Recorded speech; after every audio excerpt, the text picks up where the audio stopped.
Welcome back to another exciting episode of the Cymarshall Law Show, the show where we stay true to ourselves and never, ever conform. You know what it is. Y'all, thank y'all for coming back to rock with your boy.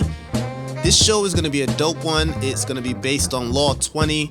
In my book, I Still Love H.E.R, the biography, 52 Laws of Freedom. And it's law number 20, which is never ignore what you deeply feel.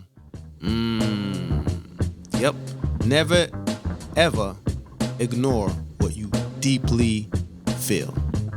We're going to get into why and how you can do that later on in the show. Matter of fact, right now, right after I do the prayers, affirmations, positive words speaking over my life, your life, the earth, the universe, so we can set the tone for our days and have a positive day where we have some clarity of mind and stillness of heart if we can.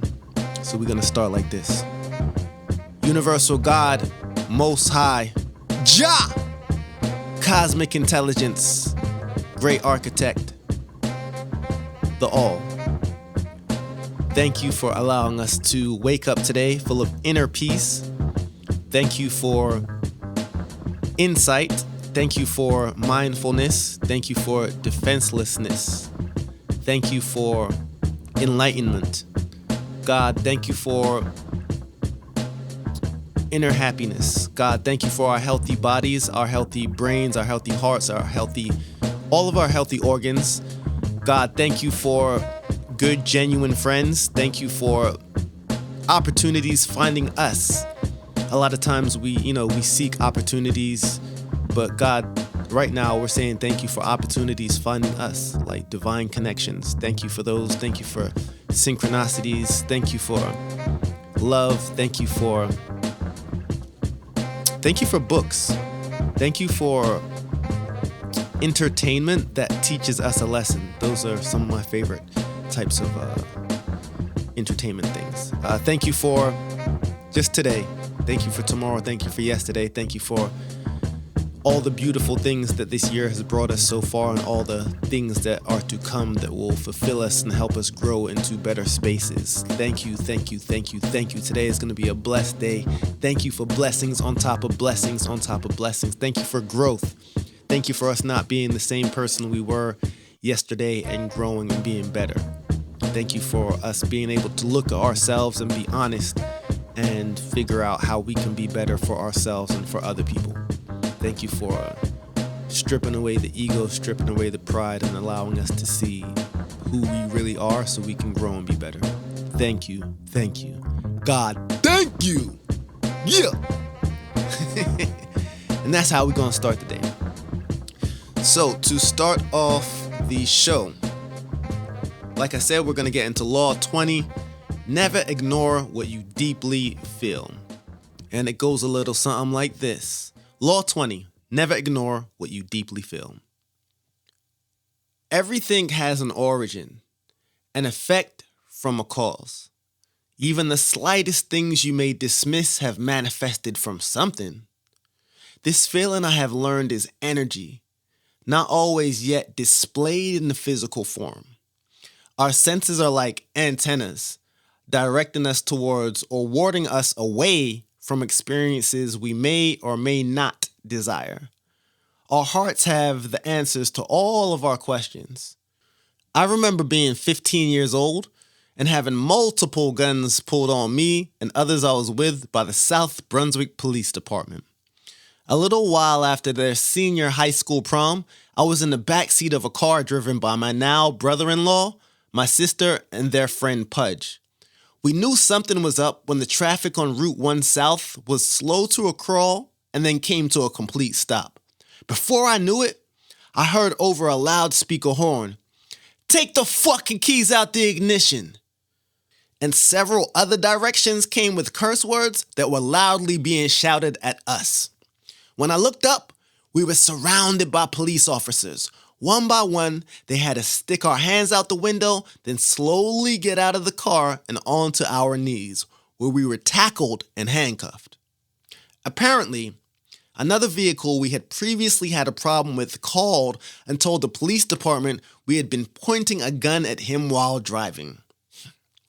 After halting all traffic in that direction on the major highway, the cops ripped the car apart, and after destroying my sister's prom pictures as they threw them all over the highway, found no gun because there never was one.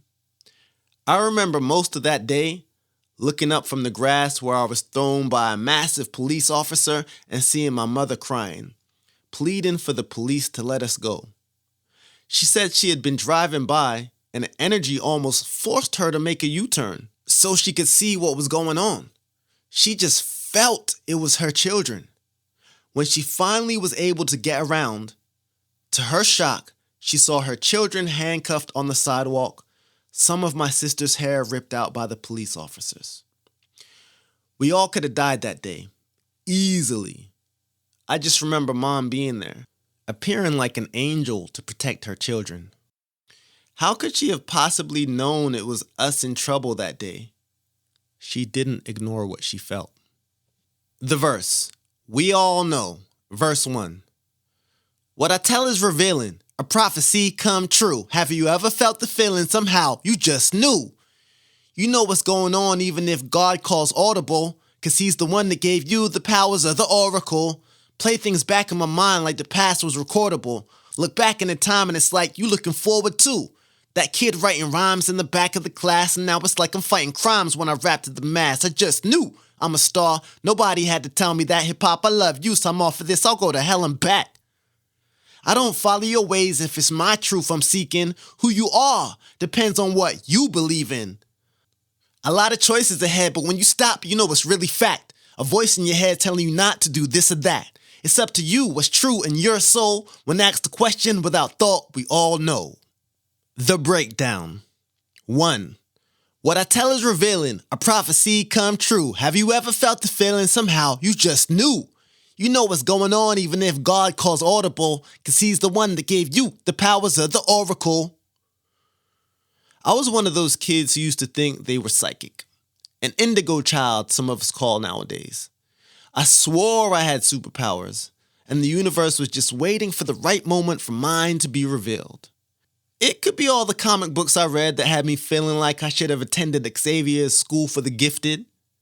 I think I really felt psychic all those years ago because I internally felt that we, as spiritual beings, know everything. I believe our souls are all-knowing. I think all outcomes are possible. And we help shape which prophecies come true with our collective actions. 2. Play things back in my mind like the past was recordable. Look back in the time and it's like you looking forward to.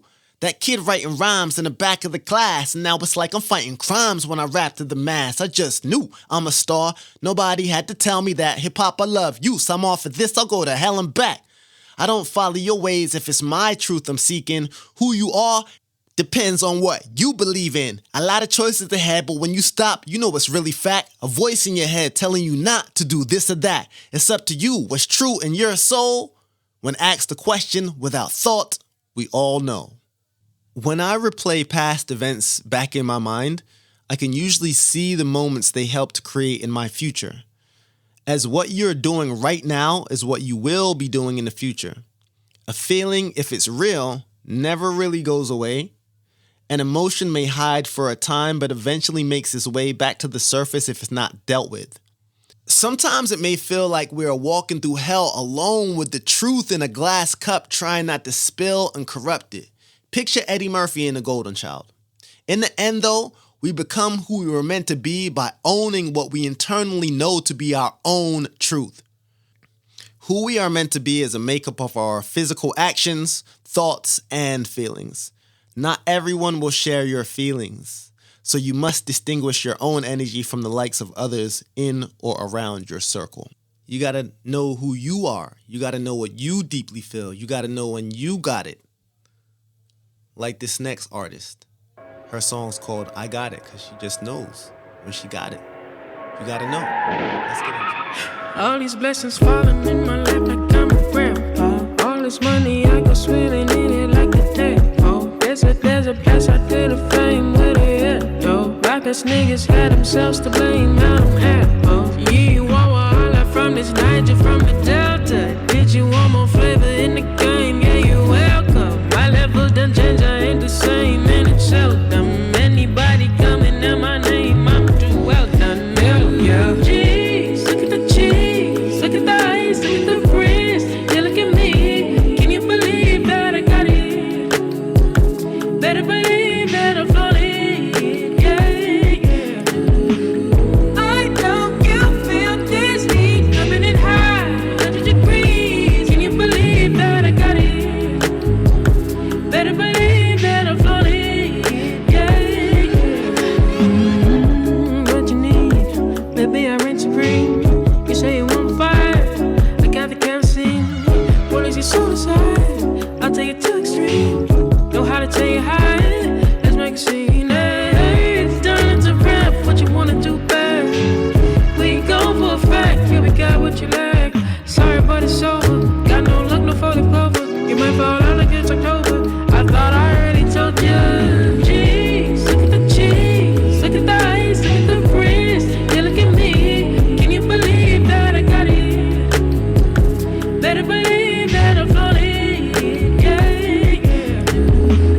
I know you feel this heat coming in high, 100 degrees. Can you believe that I got it? Better believe that I'm flawless. Yeah, yeah. Big girl, who you telling bitches? Rushed in like it's college scrimmage. 6 feet, tell me what's the limit? You better fall down to a goddess image. Nuh-uh, no, you're not gonna try to swallow my shine. Nuh-uh, no, you're not about to tell me what these are mine. Nuh-uh, play a part, little one, did not cross the line. Nuh-uh, feel the arm in the front, you're wasting my time. What a shame, little bit of bitch. Couldn't stand to be out, man, so you threw a fit. You know I could've helped you just a little bit. You should've known better, man, you were full of shit. Now I'm done with it, look at what you missed. Jeez, look at the cheese, look at the ice, look at the frizz. Yeah, look at me. Can you believe that I got it? Better believe that I'm flawless. Yeah, yeah. I know you feel this heat coming in high, 100 degrees. Can you believe that I got it? Better believe that I'm flawless. Yeah, yeah.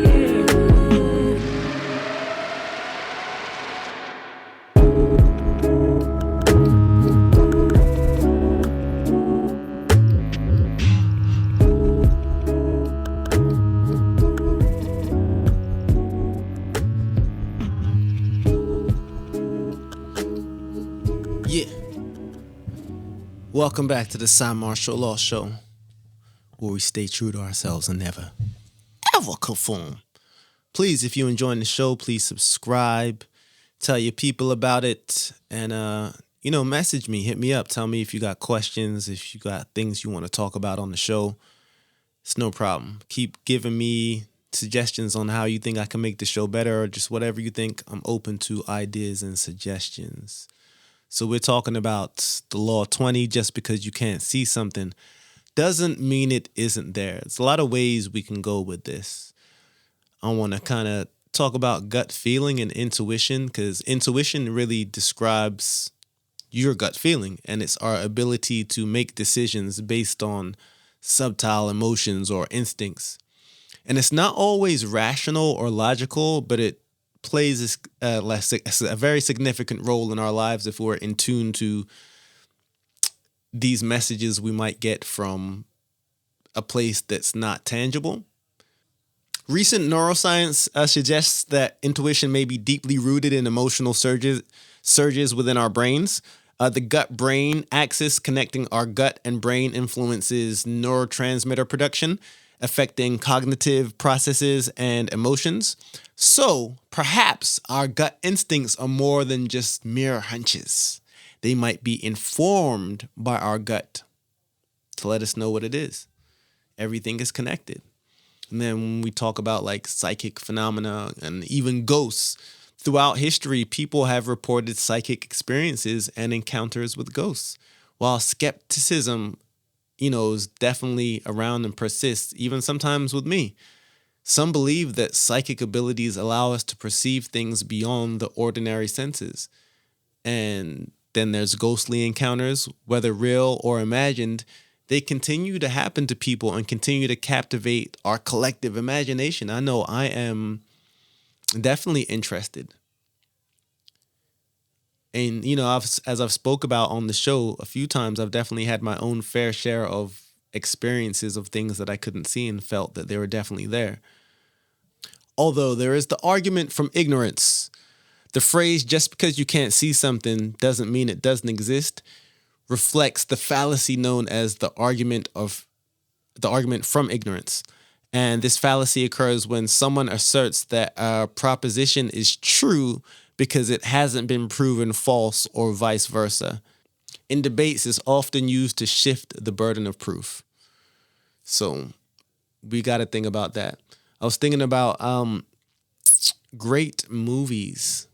I suppose we can get into the movie of the week. And the movie of the week, when I think about this subject, just because you can't see something doesn't mean it isn't there, I would suppose the movie of the week for me, this one, a great movie.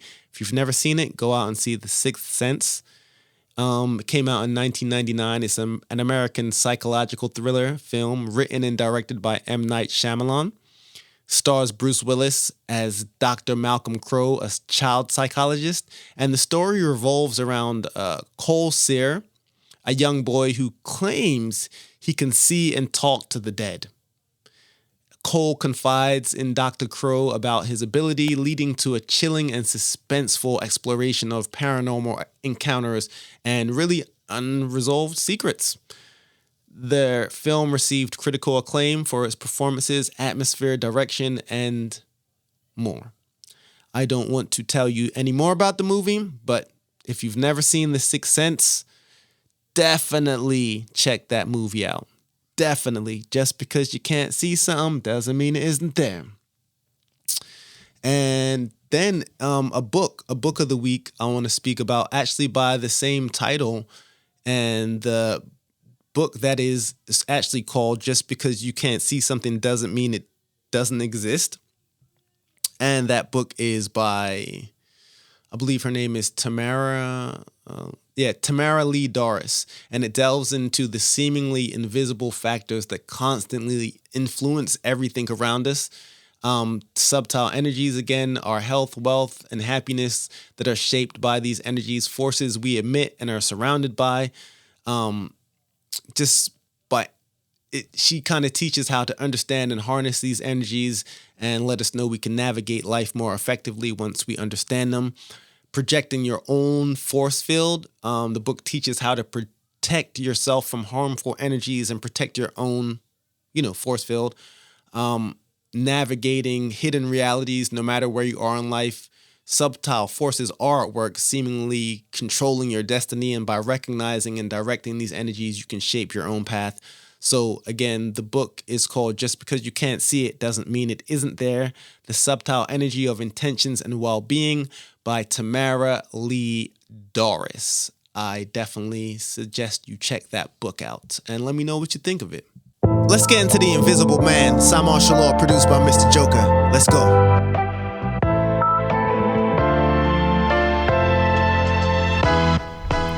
And this one's about a boy named Daryl. Always had dreams to travel, but his life was a battle. He couldn't get life clear. When he was 12, saved his brother from drowning, but lost the hearing in his right ear. There was a kid he couldn't save, it was horrible. That night, he met his future wife to be in the hospital. Daryl worked for the kid who died dad. He was a pharmacist, and every day at work he cried sad. Admittedly broken and clearly wasn't thinking straight. Luckily, Daryl prevented him from making a big mistake. He could have killed a patient, gave him the wrong medicine. Daryl seen the pharmacist's mistake and corrected him. D's dad owned affordable housing in the hood, but local slumlords wanted to knock him down for no good.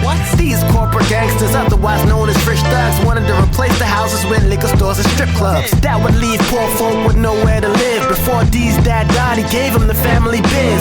He made him swear to never give in to the enemy, hold up the community, and always use love as the remedy. Years passed, Daryl never did get to travel. It seemed his dreams became obstacles to tackle. It's a shame life became the horse he couldn't straddle. As most days, D was upstream without a paddle. Couldn't pay his bills and every day he was struggling, as if someone had taken the carpet that was under him. He worked hard, but sometimes life it stings when you can't afford your kids the nicest things. Depressed, he couldn't buy a wedding ring for his own wife and felt that a black cloud had followed him his whole life. Gifted, but his spirits was never lifted and felt the world would be better off if he had never existed. That night before he went to sleep, he prayed for a miracle, seen a shooting star and wished he was invisible. Life is miserable and you in a pitiful jam. Just know God has a mystical plan, but sometimes we get tired of this physical land, and that's when I turn into the invisible man. Miserable, and you in a pitiful jam. Just know God has a mystical plan, but sometimes we get tired of this physical land, and that's when I turn into the invisible man. Daryl was usually awoke by the sounds of his kids playing, but that next morning was quiet in his bed, he stayed laying. He thought, what's the chance of that? So he got up, ran to the stairs, called for his wife, but nobody answered back. Rushed out the house late for work, it was a fail, but when he got there, he found out the pharmacist was in jail. His boss caught slipping, serving years in prison. He killed a patient when he had gave him the wrong prescription. Something was off, damn, what was going on? And soon Darryl remembered the wish that he was never born. Wanted to cry, but invisible men have no tears. Heard a gunshot, he had to hear him back in both ears. Stepped outside where it used to be nice, but nope. The housing he used to own that gave the people hope was now filled with crime, crack, coke, and dope, prostitutes, and underage kids bumming the smoke. You could smell the corruption, barely could breathe the air. Daryl thought none of this would have happened if he was there. Started to think that the wish he made was foolery. Didn't realize how much he meant to his community. Looking for the good in all of this, he was trying, but if he was never born, he never saved that kid from dying. Damn, that means his brother was dead too. Now, what he imagined didn't want for this to happen. His wish changed and rearranged the whole picture. The woman that once was his wife was now a stripper. You hate this, you hate that, that's how some talk, but your life is usually not as bad as you once thought. D trying to put the pieces back like a jigsaw. The night before he went to sleep, I wonder what he wished for. Life is miserable and you in a pitiful jam. Just know God has a mystical plan, but sometimes we get tired of this physical land, and that's when I turn into the invisible man. Miserable and you in a pitiful jam. Just know God has a mystical plan, but sometimes we get tired of this physical land, and that's when I turn into the invisible man.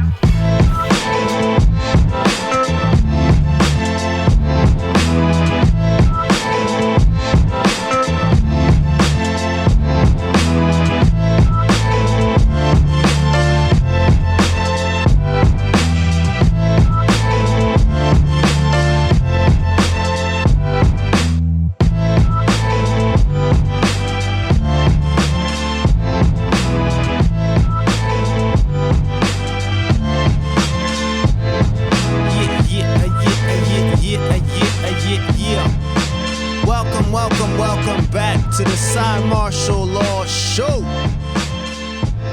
where we stay true to ourselves and never, ever conform. On the line with me is my great friend, my brother Josh. Josh, say what up to the people. What's good, people? Hey, so I thought you was about to spit something real quick. You came in like you was about to lay something down real quick. I might just do that. I don't want to hear the news.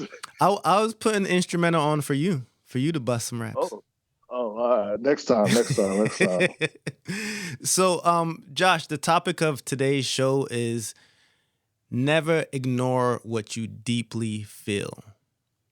That's law number 20 in my book.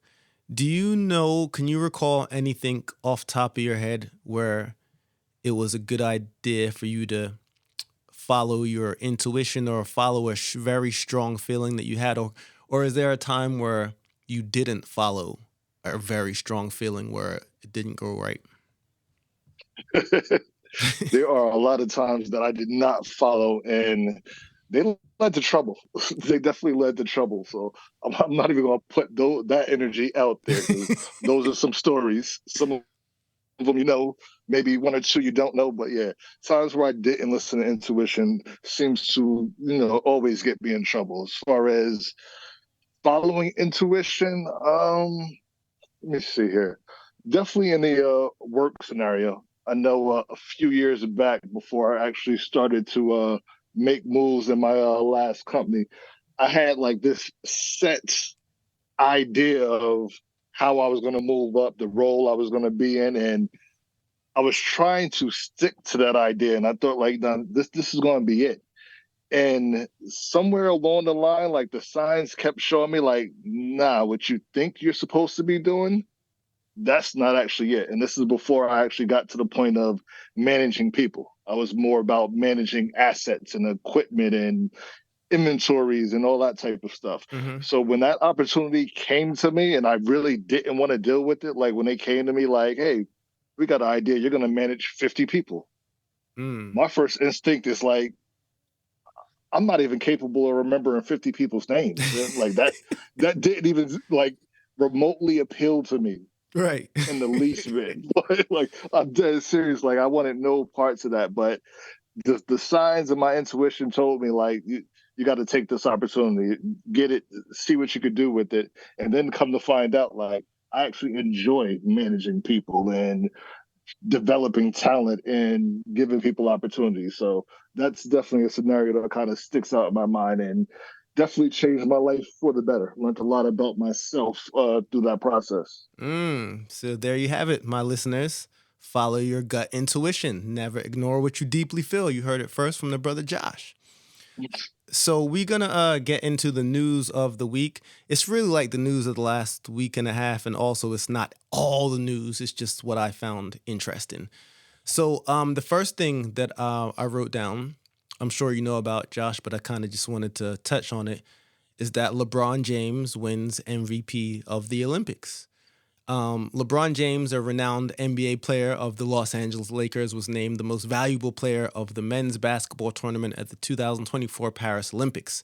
His exceptional performance was pivotal in helping Team USA secure their fifth consecutive gold medal. James averaged 14.2 points, 6.8 rebounds, 8.5 assists per game. In the final match against France, he delivered a standout performance, scoring 22 points, grabbing 10 boards, and dishing out 12 assists, leading Team USA to a 92-85 victory. And this accolade just adds to the James's illustrious career, highlighting his enduring impact on the sport. What do you think about James's accomplishment, Josh?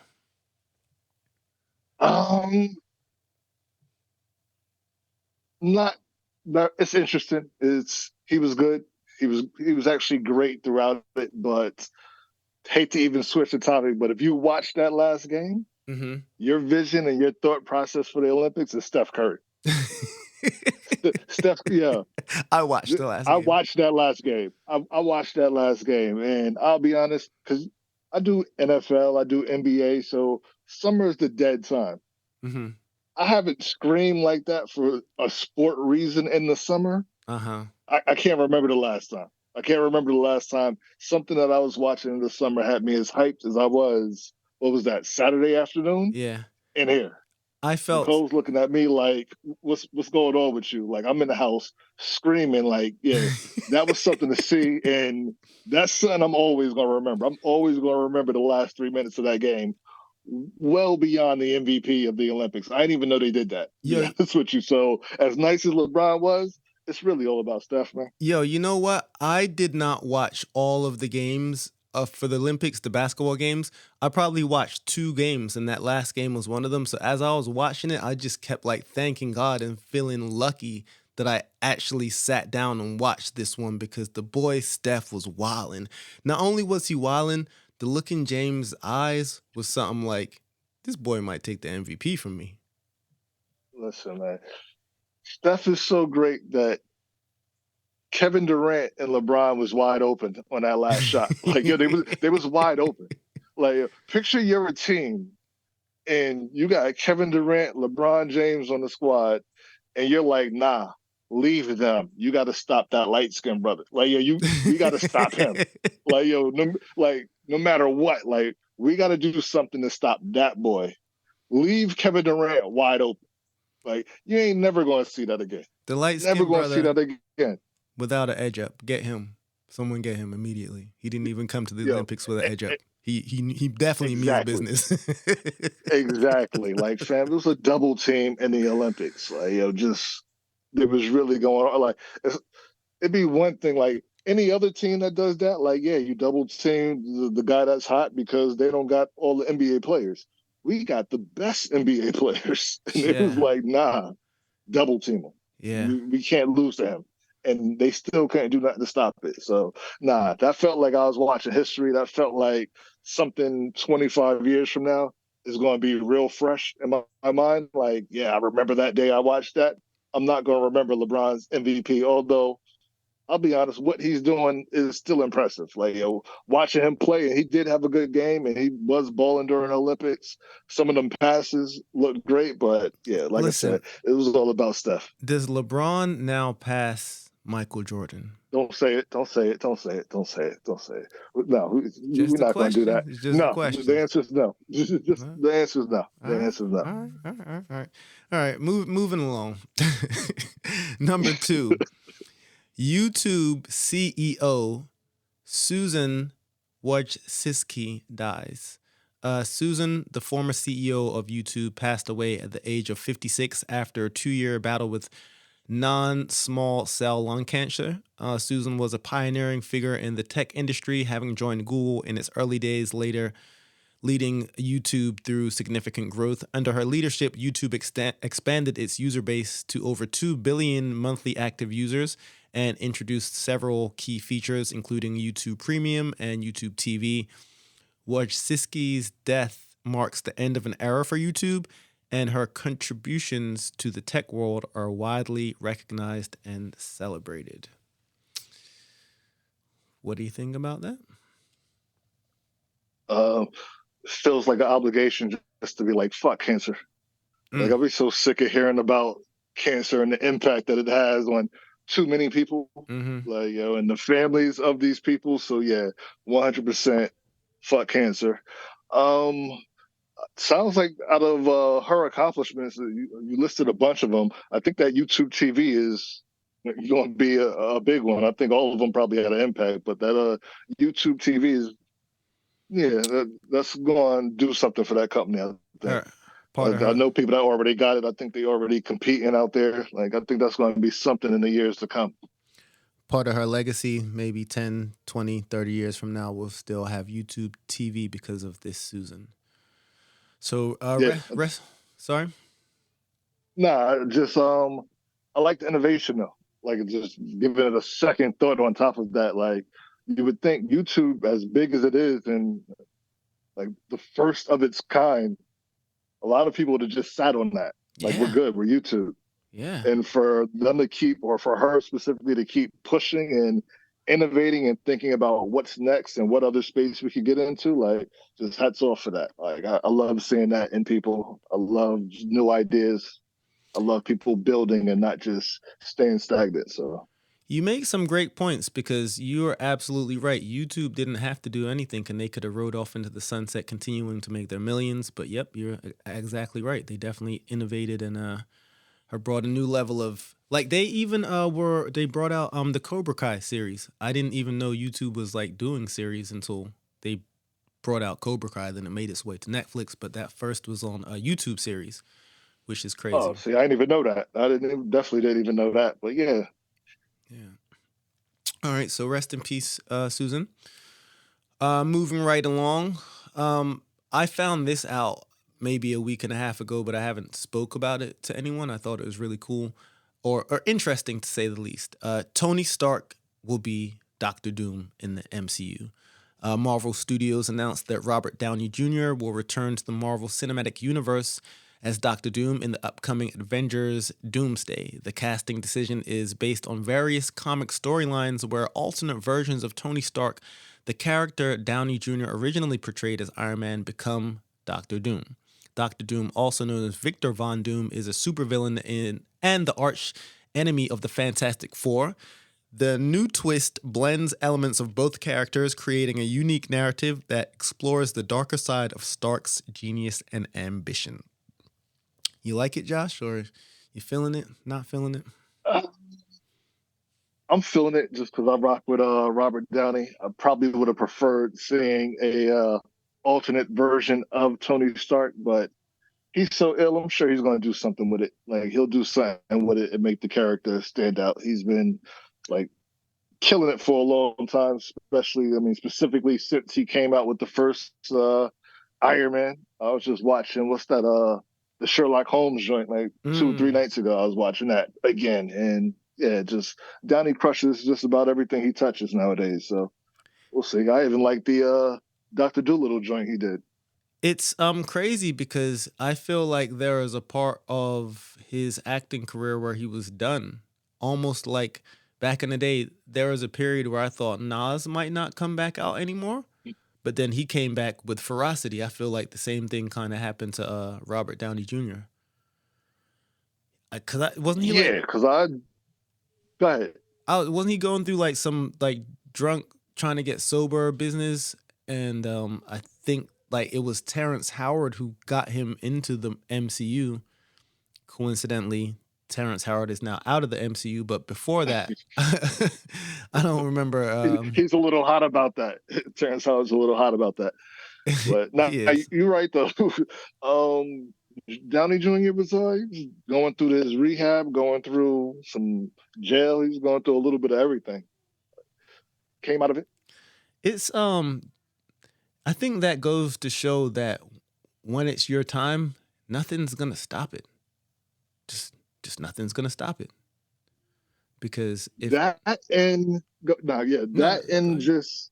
that people need an opportunity. Like even after you mess up, or after you mess up a couple of times. So it's not like he screwed up once or twice. Like he was going through it, and we could argue about why. I definitely think it was deserving. I think it's deserving for a lot of people, but he was given another chance and multiple chances, and finally it hit. So it's number one, people can bounce back from things, but number two, like give somebody a chance, and you might see greatness. Right. I love that thought. A lot of people do things that they feel are wrong, and they feel that they're not forgiven maybe for the rest of their lives. But everything that I've always read and heard is just like, as soon as you ask for forgiveness, God forgives you. But some people like just dwell in whatever they did wrong and then end up never being able to get to the next stage of greatness because they're just living in the past of whatever messed up situation they're in. So that's a dope point you made, and Robert Downey Jr. clearly made that jump. Now he got to be a billionaire. Now you think he's a billionaire? He got to be a billionaire. It's a lot of Marvel movies. It's a lot of money. Depends. I don't know what he's getting on that back end. It depends on what he was getting on that back end. So what do you think? Maybe what? 20 million a film? 25 a film? Something like that. I think that's like the top notch superstars still get what, 20, 25 million a film. So but if he was making something on the back end, who knows what he got? He's definitely comfortable. Right. And then like cartoons and like memorabilia, like merch and stuff like that. Yeah, it all depends on what that deal was. I know he renegotiated at some point in time, but I don't know if I ever heard the details of what the deal was. But I thought he was getting some of at least like the backing on the movies. I don't know about the all the other merchandise, but I think he was getting a backing on some of the movies. Right. All right, let's move along. So the next thing I have is that arrests were made in Matthew Perry's ketamine death. Several arrests have been made in connection with the death of actor Matthew Perry, best known for his role as Chandler Bing on the TV show Friends. Perry died from the acute effects of ketamine, a powerful anesthetic often used illicitly for its hallucinogenic properties. Law enforcement agencies have been investigating how Perry obtained the drug, leading to the recent arrest of individuals suspected of supplying him with ketamine. The development sheds light on the ongoing issue of drug abuse and the dangers associated with illicit drug use. Thoughts? My thought is, it reminds me of Philip Seymour Hoffman. I don't know if you know him. He was a ill actor, died of an overdose. I don't know, years back. Died in New York, and same type of thing. I think he had heroin, something like that, and he died of the overdose, and they just started going after folks. Like, whoever had the same baggies that he got caught with, like, it was a wrap for us. So I think, like, the public service announcement should be: you might make a lot of money selling drugs to a rich white man, but if he's a rich white man and an actor, if he overdoses, you're going to jail for that shit. Oh yeah. Like, you save your dough, because they're not gonna stop looking. Like, rich white actors, men, like, it makes people care. They really start caring about the war on drugs and like really finding out like it's not the same thing as the thousands of people that died yesterday in just abandoned buildings or wherever throughout the country. Like, all of those that go ignored and unnoticed. Like, nah, that's different. You want to sell Unfortunately, drugs to a rich white actor? Like, you're going to jail when he overdoses. So be that's prepared my thoughts. to pay the I just price. want to put that out to anybody that's, in that career field. You might want to rethink that, or at least just stack your dough and get ready to jump on a flight the moment that man overdoses. You might have saved someone's life because someone might have just got the hookup with some rich white actor and thought they were about to be into some money, but you might have just made the light bulb go off in their head. Yeah. They're going to be in some money, but they're going to have to spend that on lawyers, though. But hey, good luck. You've been warned, but that's the trend. Anybody that's not paying attention, that's definitely the trend out there. Right. Well, rest in peace, Matthew Perry. Sure. All right, moving right along. Jordan Chiles ordered to return Olympic bronze medal. American gymnast Jordan Chiles has been ordered to return her bronze medal from the 2024 Paris Olympics. The Court of Arbitration for Sport ruled that an inquiry into her score was submitted too late, reinstating the original results and awarding the bronze medal to Romania's Ana Barbosu. Chiles had initially won the medal in the women's all-around competition, but the late submission of the inquiry led to a review and subsequent reversal of the decision. This ruling underscores the importance of adhering to procedural timelines in competitive sports. I don't know how to take this one. She got jerked. Sounds like she got jerked. How old is she? You know how old she is? I'm not Is this sure. her last Olympics? No, definitely not. She's younger. Okay, all right. So she might have to go with the rules. If it was her last Olympics, I'd tell them people, sorry, I'm keeping my bronze medal. But if she planning on going back and trying to scoop up gold in 2028, I guess she just got to go along with that. But it definitely feels like they jerked her. I don't know the details. I know you just read it. I still don't fully get what it was. Like, what did they give the medal to somebody else and then take it from that person and give them to her? And now giving them back to that original person? Is that how it went down? I don't know if they took it already, but they're saying they're going to take Chiles's bronze medal and give it to Ana Barbosa from Romania. But when she got it the first time, did she like just win it and it was like bronze, or was it an issue with the score originally and then they gave it to Jordan Chiles? There was no issue. She just won it straight bronze. Okay. Yeah.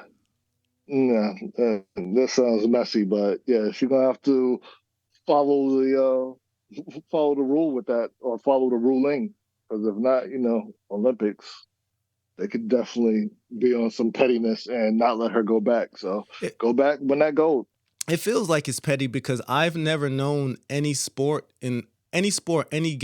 game for it to be over. Like 2 days later, and for you to come back. Suppose like the Bulls won the championship, and 2 days later, the ref's like, "Oh, we messed up the score. We're gonna have to give that championship back." Yeah, right. It's not happening. Yeah. Once the final whistle blows, it's a wrap. I mean, that's the way it should be. I agree with you. That's absolutely the way it should be. But nah, Olympics on some funniness, and there's probably some American bias too. The rest of the world don't always be feeling us. Nah, absolutely not. We done crushed all of them in the Olympics this year. Like, looking at the medal tally, like last time I looked, like we was up by like 30 medals or something like that. So I'm sure there's that energy out there of, if you're going to take it from somebody, yeah, take it from the Americans.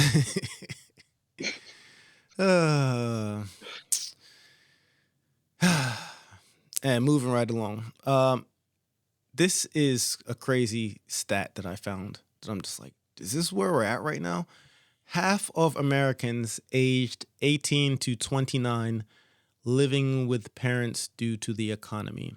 A recent study by Pew Research Center shows that 50% of Americans aged 18 to 29 are living with their parents primarily due to economic challenges.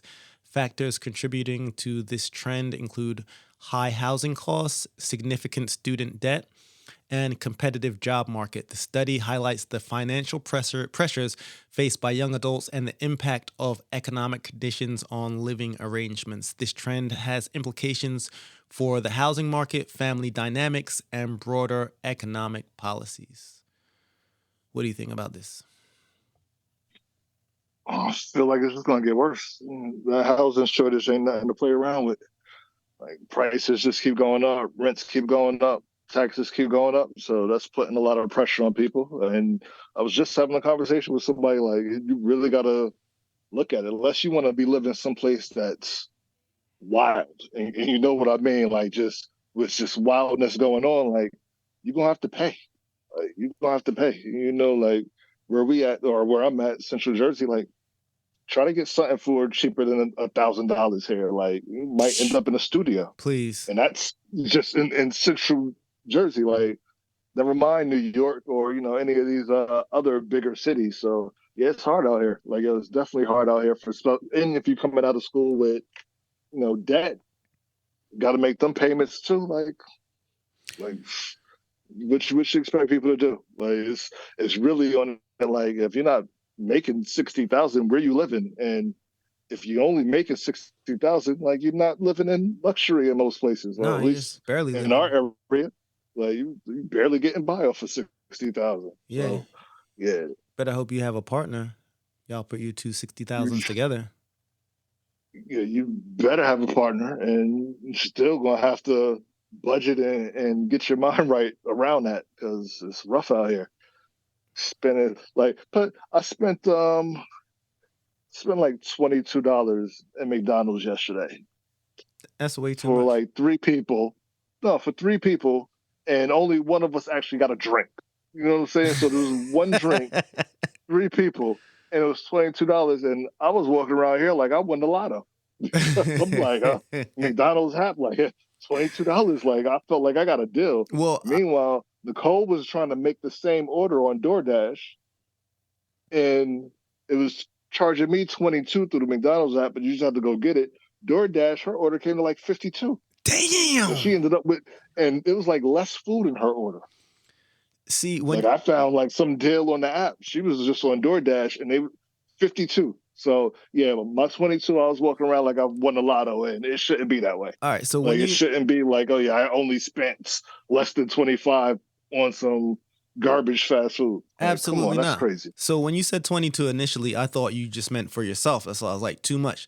But $52 for the same order pretty much just goes to show what mostly everyone's doing, because everyone, I don't want to say everyone, but a lot of people, it's easy to use DoorDash. No one wants to get up. No one wants to go to drive down the street. They're going to bring it to you. So people are just using DoorDash and throwing away money left, right. I had to delete DoorDash off my phone because I was like, you know what? Y'all not getting me.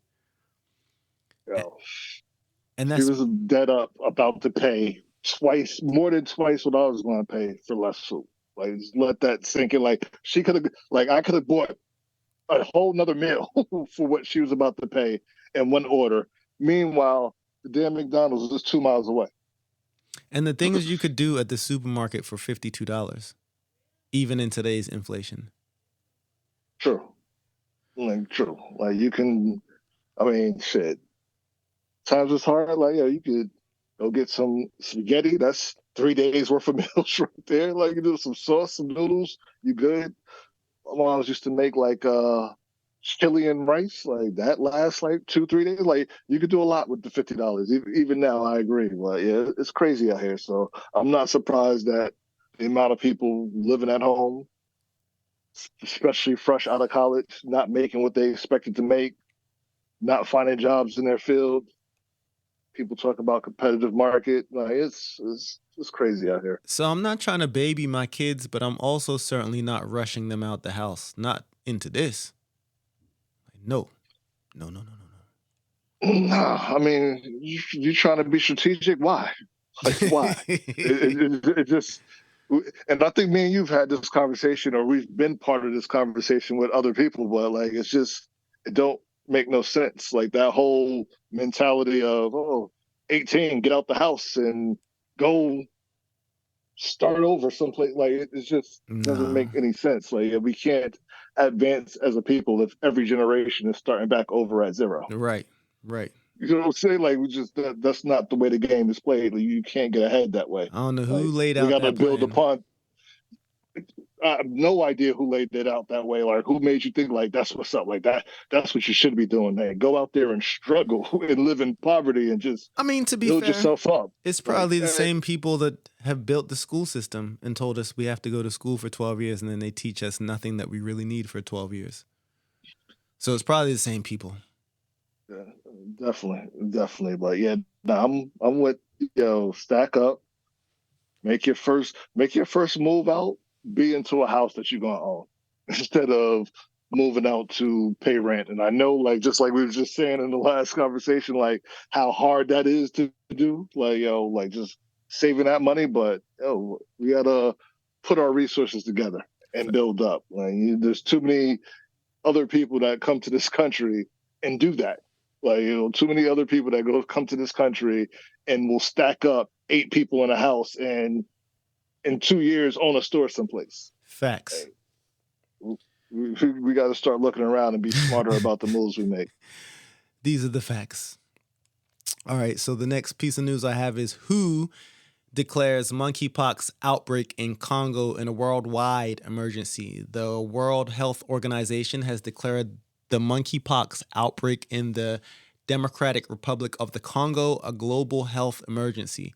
Monkeypox is a viral disease, clearly similar to smallpox, characterized by fever, rash, and swollen lymph nodes.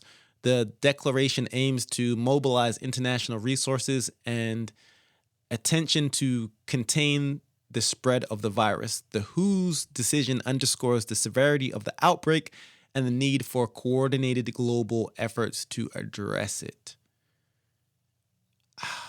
You got anything here? One thing, or maybe two things. First of all, the World Health Organization, nothing makes me feel dumber than their name, because every time I read it someplace and I just read WHO, my first thought is who? Like what are we talking about? Like, it takes me a second every single time that I read that shit someplace. I go, who? What are we talking about? I don't think you're alone. I hope I'm not, but yeah, every time I do it, I feel dumb, and I just did it when you said I was about to interrupt you. Like, who? Like, who are we talking about? But as far as the outbreak, you said that's in the Congo, right? Yeah.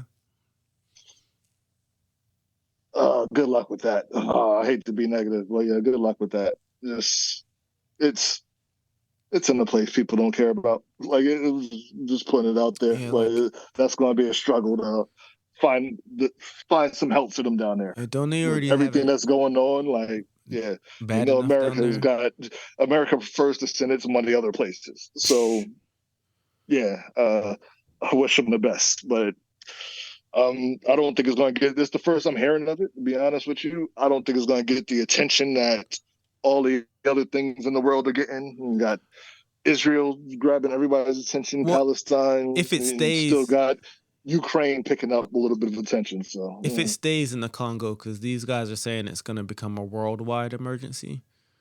Well, they're going to have to prove it. Like, so that's what they need. They need somebody to come over on a plane and come to America, and then it'll actually be a worldwide emergency. But as long as it's still just in Africa, it's going to get treated like every other problem that's just in Africa.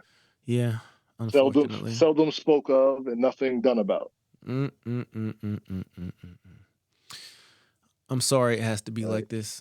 It's sad. You want to get away with a genocide and have nobody pay attention? Do it in Africa. I Like if we're gonna just keep it funky tonight, like that's really how it goes down. Like yeah. This it is will not be on CNN. nah. It won't be. Or if it is, it's like a fast headline going by on the bottom of the screen.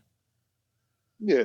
So nothing new, nothing new. So we'll keep an eye on it. But like I said, if it don't come over here or some other country with lighter folks, then it's going to get treated the way all things get treated. Prayers to the people out in the Congos for several Definitely. different reasons. All right, the next thing I have is just a couple more things.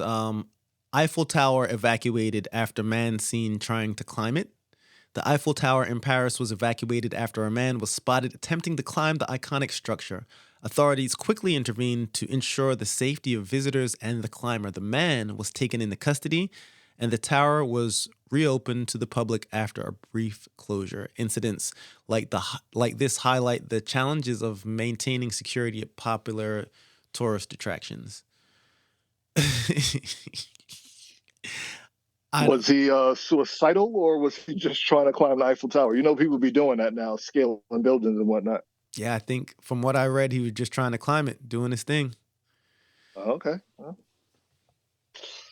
To each his own, I suppose. yeah, to each his own. Because I've seen YouTube has got a few different videos of people falling off of buildings trying to scale it, and things just don't work out.